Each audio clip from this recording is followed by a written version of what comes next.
Okay, here's this laptop. It's a Dell E5550 Dell Latitude.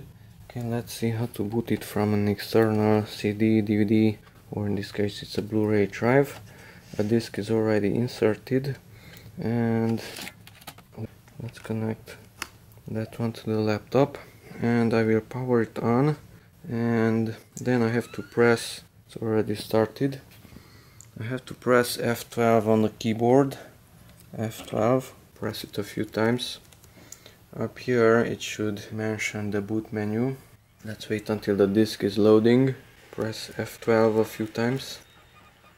Preparing one-time boot menu. Okay, and these are the options. So legacy boot, internal HDD and CD DVD.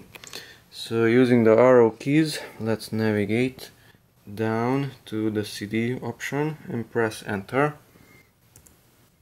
Now it should ask us to press any key to boot from the DVD. So I just pressed enter, and now it's starting from the external CD, DVD or Blu-ray drive. Currently I have a Windows 10 installation DVD, and that one is starting.